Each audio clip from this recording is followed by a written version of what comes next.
ধ্বনির পরিবর্তন। ভাষার পরিবর্তন ধ্বনির পরিবর্তনের সঙ্গে সম্পৃক্ত। উচ্চারণের সময় সহজীকরণের প্রবণতায় শব্দের মূল ধ্বনির যেসব পরিবর্তন ঘটে তাকে বলা হয় ধ্বনির পরিবর্তন। ধ্বনির দ্বিবিধ স্বর ও ব্যঞ্জন পরিবর্তন হয় স্বর ও ব্যঞ্জন উভয় ক্ষেত্রে। স্বর ও ব্যঞ্জন ধ্বনি পরিবর্তনের রীতি প্রকৃতি প্রধানত তিন প্রকার, যথা ধন্যাগম, ধ্বনিলোপ এবং ধ্বনির রূপান্তর।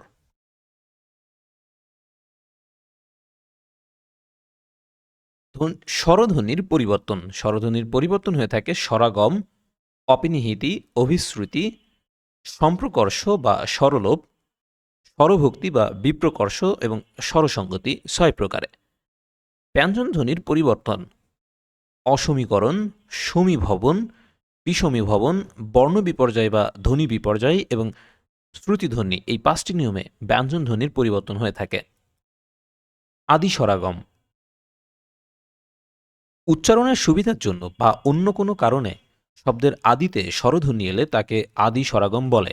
যেমন স্কুল, ইস্কুল; স্টেশন, স্টিশন; এরূপ আস্তাবল এবং আস্পর্ধা। মধ্য স্বরাগম বিপ্রকর্ষ বা স্বরভক্তি।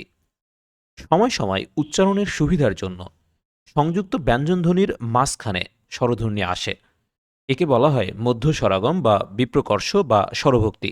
যেমন প্রীতি, পিরিতি; ক্লিপ, কিলিপ; ফিল্ম, ফিলিম; রত্ন, রতন ইত্যাদি।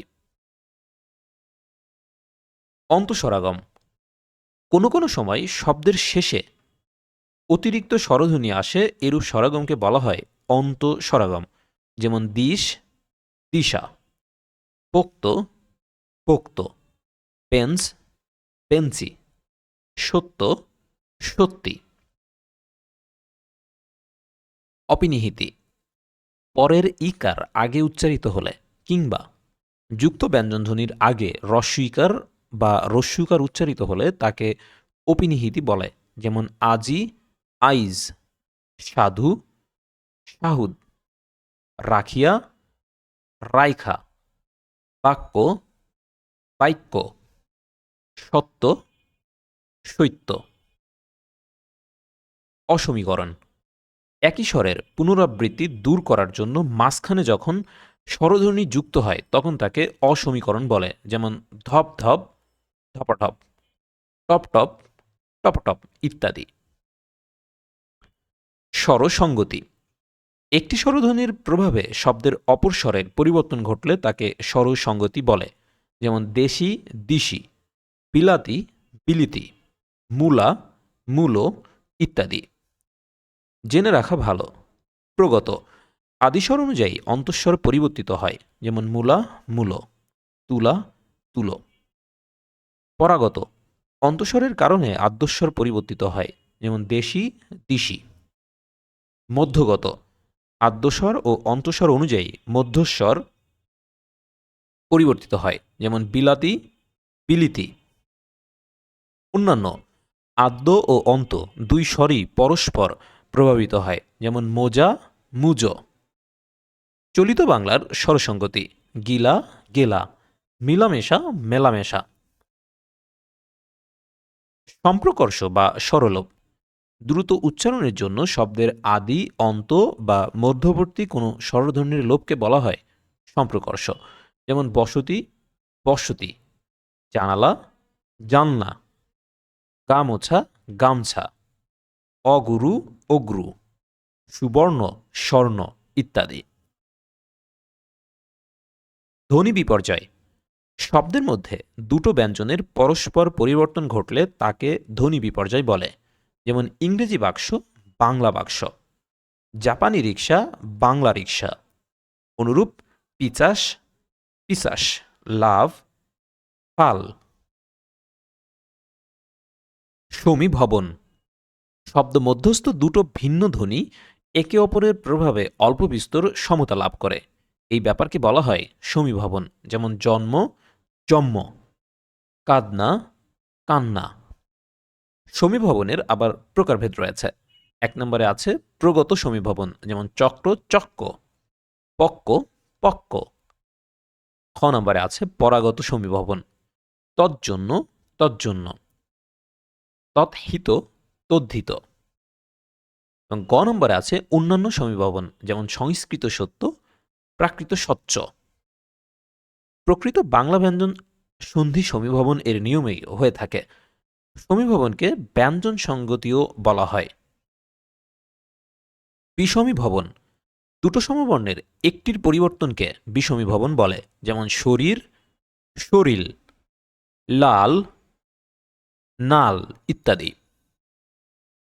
দ্বিত্ব ব্যঞ্জন বা ব্যঞ্জন দ্বিত্বতা, কখনো কখনো জোর দেওয়ার জন্য শব্দের অন্তর্গত ব্যঞ্জনের দ্বিত্ব উচ্চারণ হয়, একে বলে দ্বিত্ব ব্যঞ্জন বা ব্যঞ্জন দ্বিত্বতা। যেমন পাকা পাক্কা, সকাল সক্কাল। ব্যঞ্জন বিকৃতি, শব্দমধ্যে কোনো কোনো সময়ে কোনো ব্যঞ্জন পরিবর্তিত হয়ে নতুন ব্যঞ্জন ধ্বনি ব্যবহৃত হয়, একে বলে ব্যঞ্জন বিকৃতি। যেমন কবাট কপাট, ধোবা ধোপা, ধাইমা দাইমা ইত্যাদি। ব্যঞ্জন চ্যুতি, পাশাপাশি সম উচ্চারণের দুটো ব্যঞ্জন ধ্বনি থাকলে তার একটি লোপ পায়, এরূপ লোপকে বলা হয় ধ্বনিচ্যুতি বা ব্যঞ্জনচ্যুতি। যেমন বৌদিদি পৌতি, বড় দাদা পর্দা ইত্যাদি। অন্তর্হতি, পদের মধ্যে কোনো ব্যঞ্জনধ্বনি লোপ পেলে তাকে বলে অন্তর্হতি। যেমন ফাল্গুন ফাগুন, ফলাহার ফলার, আলাহিদা আলাদা ইত্যাদি। অভিশ্রুতি, বিপর্যস্ত স্বরধ্বনি পূর্ববর্তী স্বরধ্বনির সাথে মিলে গেলে এবং তদনুসারে পরবর্তী স্বরধ্বনির পরিবর্তন ঘটলে তাকে বলে অভিশ্রুতি। যেমন কোরিয়া থেকে অপনিহিতির ফলে কৈরিয়া, কিংবা বিপর্যয়ের ফলে কৈরা থেকে অভিশ্রুতিজাত করে। এরূপ শুনিয়া শুনে, বলিয়া বলে, হাটুয়া হাউটা হেটো, মাসুয়া মেসো ইত্যাদি। এ অধ্যায় থেকে প্রভাষক নিবন্ধন, কলেজ ও সমপর্যায় এর বিগত বছরের প্রশ্নোত্তর। এক নম্বরে আছে কোনটি ধ্বনি বিপর্যয়ের উদাহরণ?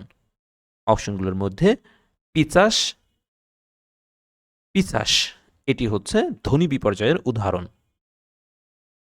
2 নম্বরে আছে শরীর শরীল শব্দটিতে ধ্বনি পরিবর্তনের কোন ধরনের নিয়ম প্রযোজ্য? এই শব্দটিতে বিষমীভবনের নিয়ম প্রযোজ্য। 3 নম্বরে আছে কোনটি ধ্বনি বিপর্যয়ের উদাহরণ? ধ্বনি বিপর্যয়ের উদাহরণ হচ্ছে লাভ ফাল। বিভিন্ন প্রতিযোগিতামূলক পরীক্ষার প্রশ্নোত্তর। 1 নম্বরে আছে ধ্বনি পরিবর্তনের নিয়মে কোনটি বর্ণ বিপর্যয়? অপশনগুলোর মধ্যে বর্ণ বিপর্যয় হয়েছে পিশাস পিশাস। 2 নম্বরে আছে বড় ও বড্ড, এটি কোন ধরনের পরিবর্তন? এটি ব্যঞ্জনদ্বিত্ব এই ধরনের একটি পরিবর্তন। 3 নম্বরে আছে অপিনিহিতির উদাহরণ কোনটি? অপশনগুলোর মধ্যে অপিনিহিতির উদাহরণ আছে খ নম্বরে আজি আইজ। 4 নম্বরে আছে নিচের কোনটি ধ্বনি পরিবর্তনের উদাহরণ নয়? ধ্বনি পরিবর্তনের উদাহরণ নয় ক নম্বরে প্রাতিপদিক। 5 নম্বরে আছে বড় দাদা বড়দা, এটি কি ধরনের ধ্বনি পরিবর্তন? এটি ব্যঞ্জন চ্যুতি। 6 নম্বরে আছে পিশাস পিশাস, এরূপ পরিবর্তনকে কি বলে? এরূপ পরিবর্তনকে বলে ধ্বনি বিপর্যয়। 7 নম্বরে আছে প্রথম প্রথম, কি ধরনের ধ্বনি পরিবর্তন?